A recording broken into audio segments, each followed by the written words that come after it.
Om Namo Bhagavate Vasudevaya. Om Namo Bhagavate Vasudevaya. Narayanam Namaskrityam Naram Jaiva Narottamam Devim Saraswati Natram Tudemo Deve Rashi Vagreshu Bhagavata Sevaya Bhagavati Shloki Bhagavati Nishtaki.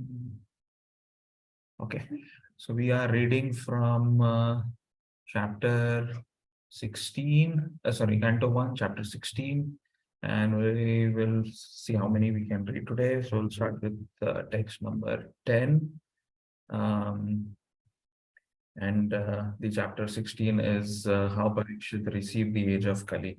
Okay, I'll read from verse number 10. Okay, so here it says,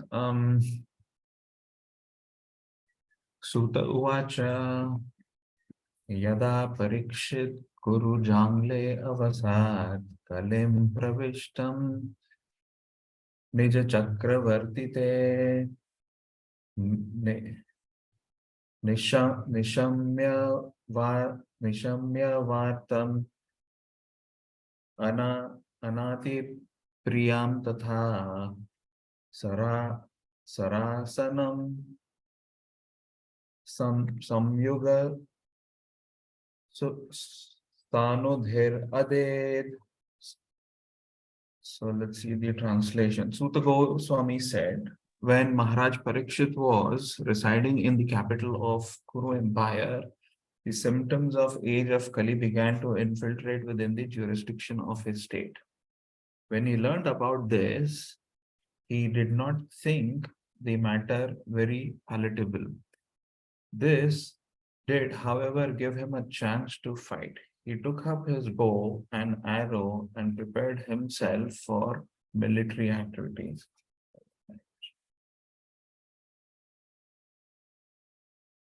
So may I read the purport? Yes, Prabhu. The state administration of Maharaj Parikshit was so perfect that he was sitting in his capital peacefully.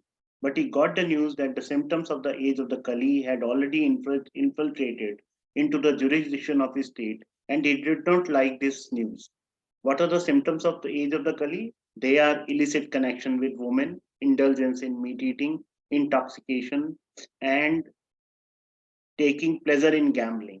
The age of Kali literally means the age of coral, and the above mentioned four symptoms in human society are the root causes of for all kinds of quarrel. Maharaj Parikshit heard that some of the people of the state had already taken to these symptoms, and he wanted to take immediate steps against such causes of unrest. This means that at least up to the regime of Maharaj Parikshit, such symptoms of public life were practically unknown, and as soon as they were slightly detected, he wanted to root them out. The news was not palatable for him, but in a way it was because Maharaj Parikshit got a chance to fight. There was no need to fight with small states because everyone was peacefully under his subordination. But the Kali Yuga miscreants gave him fighting spirit, a chance for exhibition. A perfect Kshatriya king is always jubilant as soon as he gets a chance to fight, such as a sportsman is eager when there is a chance for a sporting match. It is no argument that in the age of Kali such symptoms are predestined. If so, when they were when if so, then why was there preparation for fighting out such symptoms? Such arguments are offered by lazy and unfortunate men.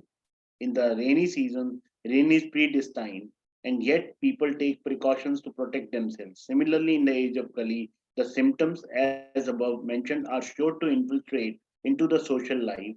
But if the duty, it is the duty of the state to save the citizens from the association of the agents of the age of Kali. Maharaj Parikshit wanted to punish the miscreants indulging in the symptoms of Kali and thus save the innocent citizens who were pure in habit by culture of religion. It is the duty of the king to give such protection, and Maharaj Parikshit was perfectly right when he prepared himself to fight. Thank you, Prabhu. So, very obvious that during this age, Prabhupada mentions these 4 symptoms, right? Illicit connection with women, indigence in the meat eating, intoxication, and gambling. So these were the 4 symptoms that started appearing in the age of Kali. And people were not aware of this. Moment Parikshit Maharaj saw that these symptoms have started evolving or coming up, he really wanted to fight and protect because people never saw these symptoms before. And since this is age of Kali, these symptoms would be there, and we need to prepare. And Prabhupada gives a nice example of the rainy season here, right? That the rain is all there, but we always take precautions to protect ourselves from the rain. Similarly, these 4 symptoms that were mentioned were typically are typically there always in the age of Kali, and to protect that uh, from protect these 4 symptoms, to get the protection, Parikshit Maharaj was there to actually fight, because in the age of Kali, these would be very prominent, and he really wanted to fight these 4 symptoms. And this is where it says that Parikshit Maharaj was the perfect king to do so, to take this step for the protection from the symptoms, 4 symptoms of the Kali Yuga. Okay, let's go to the 11th verse. Okay, so 11th verse says, Swalanga Kritam Shyama Turunga Jojitam Ratham Ragendra Dwajam Ashrita Purat Vrajoratha Shwadi Shwadi Pati Yuktaya Swasenaya Dvijayaya Nirgataha. Translation: Maharaj Parikshit sat on the chariot drawn by the black horses. His flag was marked with the sign of lion. Being so decorated and surrounded by the charioteers, cavalry, elephants, and infantry soldiers, he left the capital to conquer in all the directions. Someone read the purport? Purport by Srila Prabhupada. Jai Srila Prabhupada. Maharaj Parikshit is distinguished from his grandfather Arjuna. For black horses pulled his chariot instead of white horses. He marked his flag with the mark of a lion, and his grandfather marked his with a mark of Hanumanji. A royal procession like that of Maharaj Parikshit, surrounded by well-decorated chariots, cavalry, elephants, infantry, and band, not only is pleasing to the eyes, but also is a sign of civilization that is aesthetic even on the fighting front. Jai Srila Prabhupada, Hare Krishna. So here it is mentioned that he had a sign of mark of a lion on his chariot, and the same is it's mentioned that Arjuna was having that of Hanumanji, and this is the way he started in all the directions to fight with everyone, looking at these 4 symptoms of Kali. And it is mentioned that this is how a typical royal king goes out with all his chariots, cavalry, and elephants to fight. Yeah, so let's read shloka number 12 here. Bhadrashvam ketumalam cha bharatam taturan kurun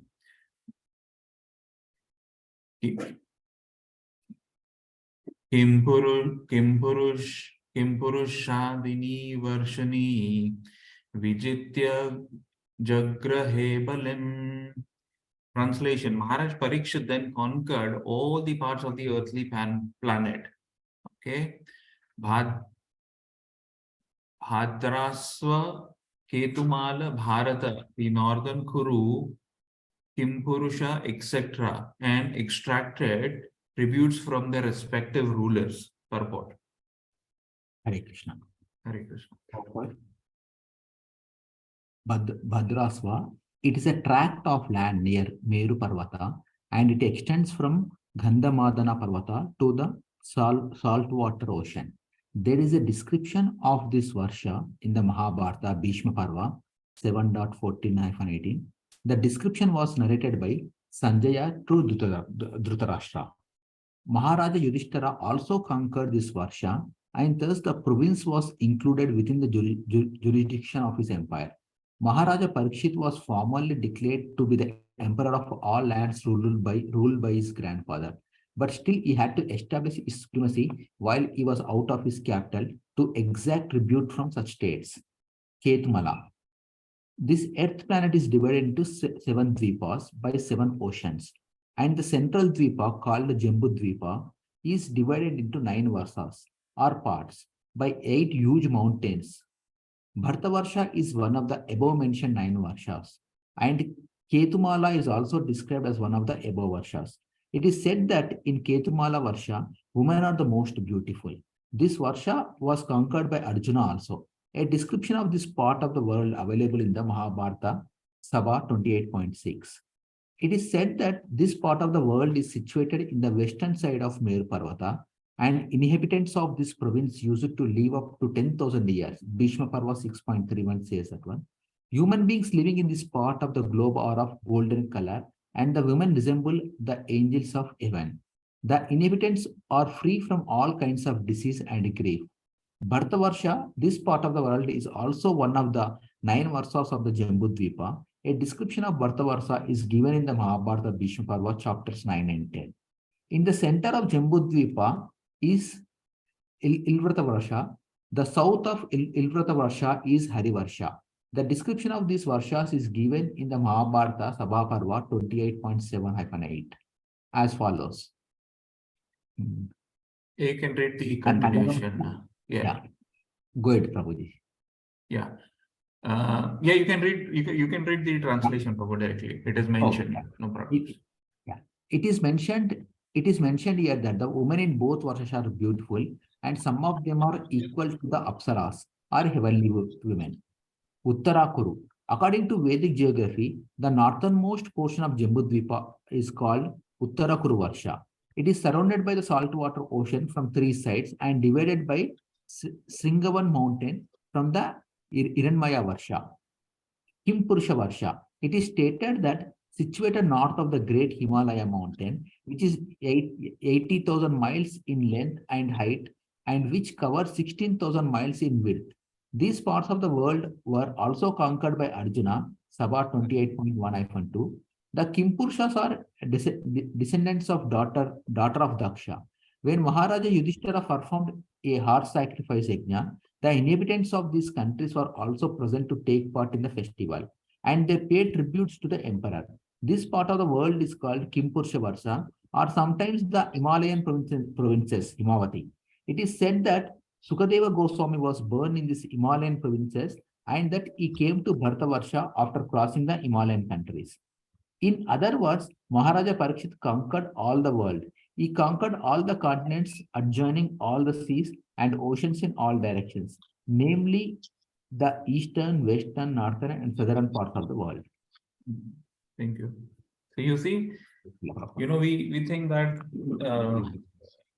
so it's only one word. So if you see the length and breadth of the description that is there in the Shastras and Prabhupada in the purport specifies that to what extent, from one end to the other end, what all things were conquered by Arjuna and then also by Parikshit Maharaj. So it says, in other words, Maharaj Parikshit conquered all the world. So much of description is there apart from what we see as a globe in here, but it also specifies on various aspects on, apart from this, north, south, east, west, what all various sections are there where all these parts are there, and all of them were actually conquered by Parikshit Maharaj. Okay, text 13 and 15. Tatra Pashanvanam Sarvapurvesham Mahatmanam Pragiyamanam cha Yashaha Krishna Mahatmya Suchakam Atmanam cha Pavitratam Shvathamno Astra Tejasaha Sneham cha Vrishniparthanam Tesham Bhaktin cha Keshave Tebhya Paramasantushta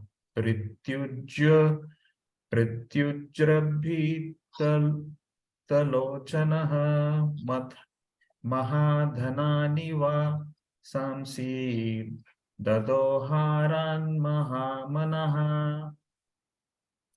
Translation.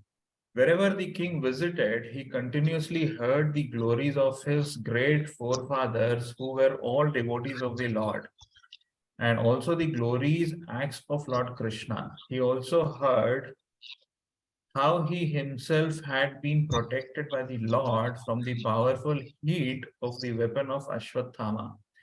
People also mention the great affection between the descendants of Varshni and Pratha due to the latter's great devotion to Lord Keshav. The king, being very pleased with the singers of such glories, opened his eyes in great satisfaction.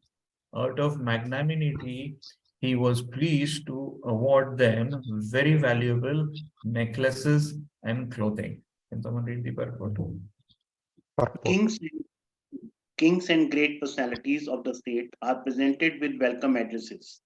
This is a system from time immemorial, and Maharaj Parikshit, since he was one of the well-known emperors of the world, was also presented with addresses of welcome in all parts of the world as he visited those places. The subject matter of those welcome addresses was Krishna. Krishna means Krishna and his eternal devotees, as the king means the king and his confidential associates. Krishna and his unalloyed devotees cannot be separated, and therefore glorifying the devotee means glorifying the Lord, and vice versa.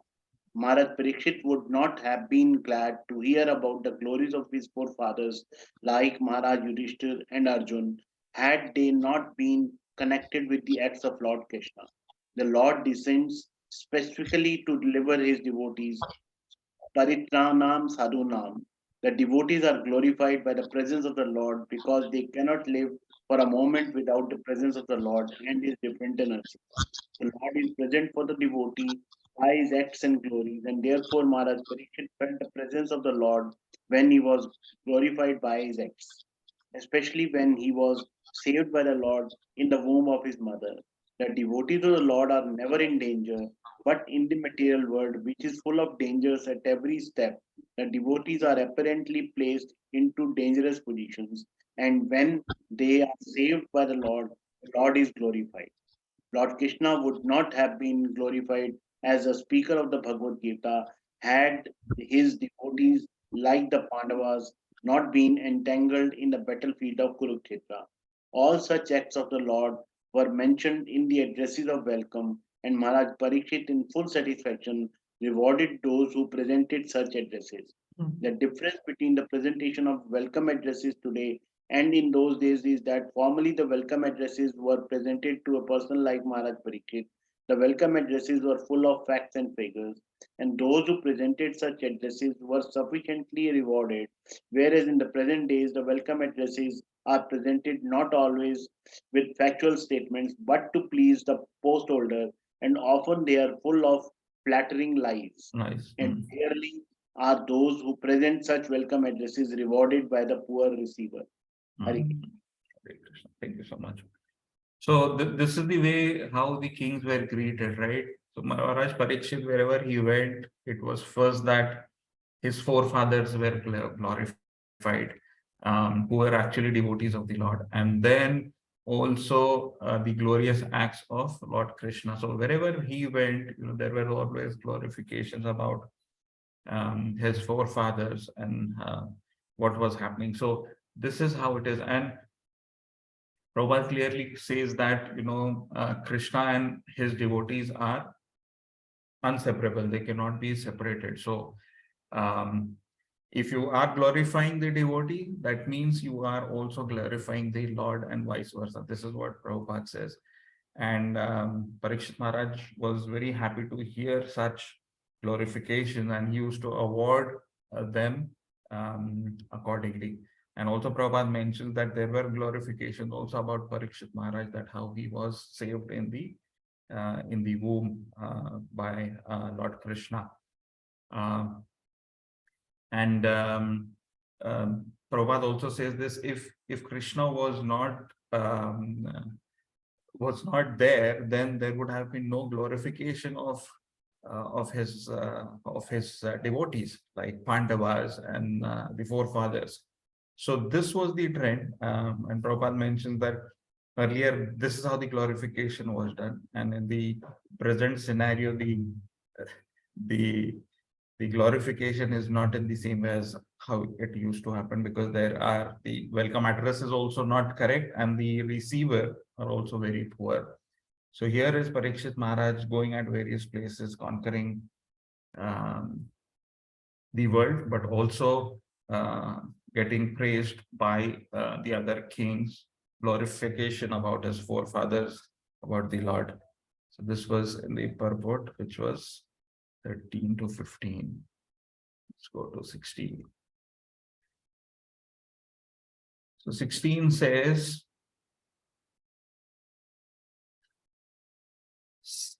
Sarathya prasadas sevana sankhya dautya virasananugam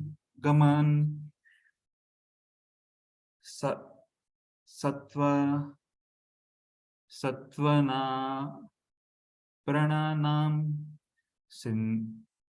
snigdheshu pandushu jagat priti cha Vishnu bhaktim karoti narpatis charanaravinde. Translation: Maharaj Parikshit heard that out of his causeless mercy, Lord Krishna Vishnu, who is universally obeyed, rendered all kinds of service to the malleable sons of Pandu by accepting posts ranging from chariot driver to president to messenger, friend, night watchman, etc., according to the will of the Pandavas, obeying them like a servant and offering obeisances like one younger in years. When he heard this, Maharaj Parikshit became overwhelmed with the devotion to the lotus feet of the Lord. Purport. Can someone read the purport? Purport. Purport by Srila Prabhupada. Jai Srila Prabhupada.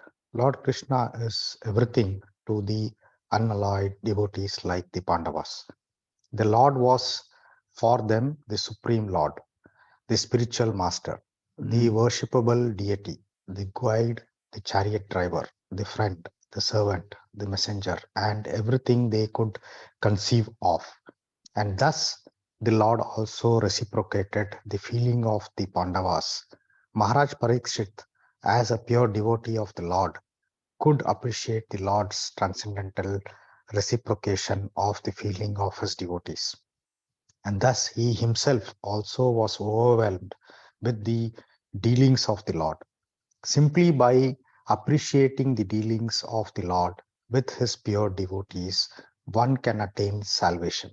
The Lord's dealings with his devotees appears to be ordinary human dealings, but one who knows them in truth becomes at once eligible to go back home. back to the Godhead. The Pandavas were so malleable to the will of the Lord that they could sacrifice any amount of energy for the service of the Lord. And by such unalloyed determination, they could secure the Lord's mercy in any shape they desired. Jai Srila Very Prabhupada, Hare Krishna. excellent, Prabhupada. Just one or two very good points into this. So this is where it is mentioned that there was a lot of reciprocation happening between the Pandavas and the Lord. So the Lord, the Lord was for them a spiritual master. It was for them a deity that they could worship, a guide, a friend, a messenger. Everything that they could think of. Pandavas were totally dependent on the Lord, and this is what Parikshit Maharaj was also appreciating, the reciprocation between the Lord and his devotees. So he would really appreciate all the dealings that were there between the Lord and his devotees. And Prabhupada mentions here, if you read, simply by accepting the dealings, okay, of the Lord with his pure devotees, one can attain salvation. Just by understanding, just by appreciating how a devotee and the Lord reciprocates is enough for getting salvation. Very beautiful statement. And then Prabhupada also writes that if so Prabhupada writes that when you look at these dealings between Pandavas and the Lord, it looks like it's normal human dealings. It's a normal dealing that happens between any other human being. But Prabhupada knows that if someone knows the truth on how and to what level of reciprocation is happening between the devotees and his Lord, then he becomes eligible to go back home, back to Godhead. And if you look at Bhagavad Gita, it is all talking about the same, how you deal with the Lord, what is your relationship with the Lord, how you can serve the Lord in that relationship. So if you understand all this, then Prabhupada says that you are eligible to go back home, back to Godhead. And Pandavas specifically had invested a lot of their time in the service of the Lord, and they were ready to do any kind of act that was required in the service of the Lord. So that's the key. You need to serve the Lord as much as possible. And here it clearly says that if you simply understand the relationship between the devotees and the Lord, then you are eligible for salvation, and you are also eligible to go back home, back to Godhead. Excellent purport. Okay, so 17th shloka. Tasyevam vartamanasya purvesham vrattim vaham nati dure kilacharyam yadasita tannibodhame. Translation. Now you may hear from me of what happened while Parikshit Maharaj was passing his days hearing the good occupations of his forefathers and being absorbed in the thought of them. So from 18 onwards, it will all describe now what happened when Parikshit Maharaj was really hearing this. So just the starting, it just said that he was passing through all the various regions. People were greeting him, glorifying them, glorifying the Pandavas, glorifying the reciprocation between them. And now I think from this shloka onwards, which is 18th onwards, now you will see what was happening when the days were passing, and what was happening when they were hearing about his forefathers and being absorbed in the thoughts of them. So this was the shloka number 17. So Thank you so much. And again, sorry for the last moment call. It was just that the press to provide some issues. Could not. But for the continuity, we just read his sections. Anyone has any comments? I'm open for any comments. I just had one thing. I was the first sloka which we read today was telling that in the age of Kali, the four main things which actually was a kind of a representation of the Kali Yuga, right? Yeah. Basically intoxication, womanizing, gambling, yes, and fighting. But I was just somehow suddenly I was trying to relate, but the whole Mahabharata, which was not a part of Kali Yuga, right? But they were involved in gambling, due to which the whole event of the Mahabharata happened, right? Yes, yes. So, like it is said that there was no, in the past, people never knew of such things, but how did in Mahabharata itself, it is shown that all these were the main causes for the whole event to happen. So there was gambling, due to which the whole thing happened. There was a quarrel, there was a fight. So I was trying to understand when they said that it is not there, that was there, right? Yeah, so I have few inputs, but I really want to first understand from Jagat Prabhu, you are there?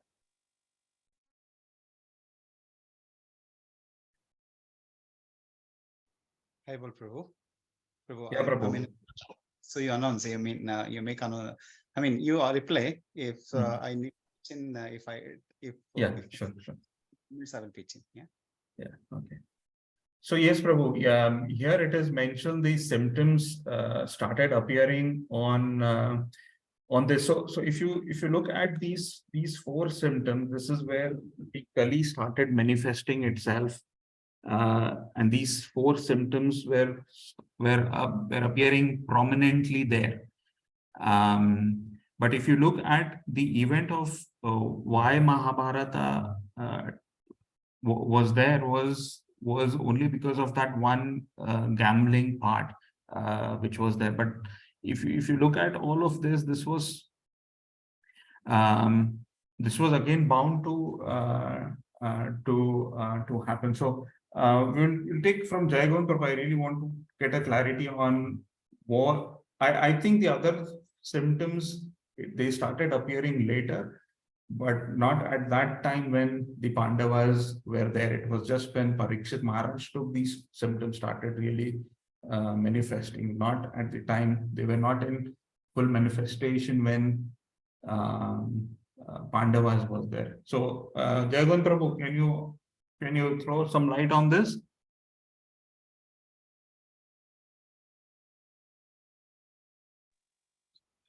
Hare Krishna, Prabhu. Yeah. Yeah, Prabhu, can you hear me? Yes, we can, Prabhu. Yes. Yeah. What was the question, Prabhu? Sorry. So the question, Rao Prabhu, they are asking is the four symptoms that we talk about, right? In the Kali Yuga, intoxication, meat eating, gambling, and stuff. They started manifesting when Parikshit Maharaj was ruling. So the question is, when Mahabharata took, also the Mahabharata, the basis was like, there was gambling, because of which the Mahabharata took. So the question is, were these four symptoms actually manifested when Pandavas were there at that time, or it was just that it came later on and only that gambling part was an episode within the Mahabharata?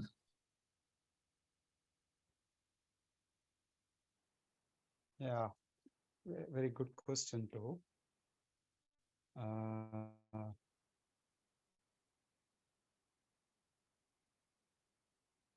Prabhu, it's better. I know I'm also not sure about this answer. Yeah, we will check with some seniors and we'll get back to this. yeah, we'll find out, Prabhu, what is the exact Maybe we'll reason. Thank you, Prabhuji. This is just my very small doubt. That's all. No, it's okay, I Uday don't- Prabhu. It's a very good one because, one of the Because how other. I suddenly, when you told these just started manifesting during this Kali Yuga. Mm, mm, And what I suddenly remembered the Mahabharata, the event of womanizing, basically how they actually disrobed Draupadi, and Draupadi then and- the yeah. gambling part. And I think even intoxication, I don't know if it is picturized that way, but somehow that also was a part of the whole thing. And the quarrel also was basically the fight between Pandavas and Kauravas. That was a quarrel. So we'll all the find out. four symptoms, all the four symptoms which you are talking of, if they were not there and they just manifested only now. Yeah, fine, Uday Prabhu. We'll find out the answer for this. Maybe in the next Thank you. session, Thank you, Prabhuji. Sorry. we'll try to find out any answers. Okay, anyone has any other questions? Prabhu, the whole in these since this chapter starts, I am just wondering whether Kali is a person or it is only the symptoms which are being seen. And Exactly. Even I had the same doubt, Prabhuji. because the Parikshit is now ready to fight with the Kali, he want to punish the Kali and all that.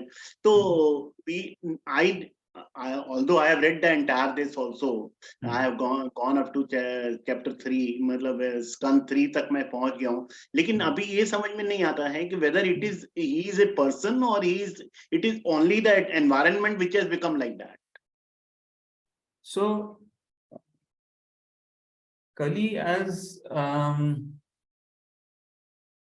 so if you read the chapter where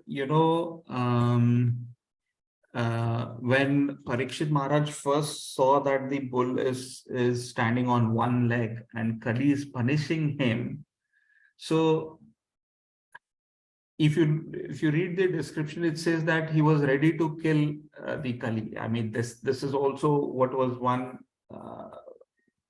This is also that is mentioned that he was ready to fight the Kali, and Kali was actually beating this cow, and the cow was standing on that one leg. So subsequently, Prabhu, it also comes that he has Parikshit has restricted the access of Kali to certain places. Certain places, yes. And then he said you cannot go to certain places where yes, and then he says that no, you cannot go to certain places where if there is all this gambling, this happening, then you are there at these places. Otherwise, you cannot go to these places where these four things are not there. So yes, I think it is there but we will have to again clarify that when he's saying that he was ready to kill Kali, and then later on we don't find this, we only find these symptoms. So maybe it's a very subtle stuff that we'll have to check. I cannot comment, but then yes, initially it is someone, but then now it is a symptom that we are talking about, that these are all the four symptoms in the age of Kali that are there. Yeah. Thank you, Prabhu. Thank you. Yeah. So, Prabhu, can I add something on this? Yes, Prabhu. Yeah, Prabhuji, as we know, like, in the spiritual world and, where there is everything is a personified. For example, if you see the first canto of Srimad Bhagavatam, there we come across with one verse which says, Apanna samskritim goran yennama vivasho granam tato sadhya vimucheta yed bibeti swayam bayet. If one unconsciously also chant the holy name of Lord Krishna once, even the fear personified, he himself get feared. Okay, so like this, with this we come to understand that, though these are the symptoms, but also there is a person behind all these activities. Like, for example, in this case, we are seeing about fear personified. Okay, similarly, this Kali is a person and also is also manifesting his symptoms. Like just as fear. Sorry, I got a call. Okay, we are never a person of fear, but we all have some sort of fear, right? So it's in that way we should understand this. Okay. Thank Okay. you, So Prabhu. yeah, I think this is clear because this makes. So it's a person personified, but then manifesting his symptoms somehow. Yeah. Okay. Thank you, Prabhu. Thank you so much. Okay. Anyone else? Any other questions? Otherwise, we can close.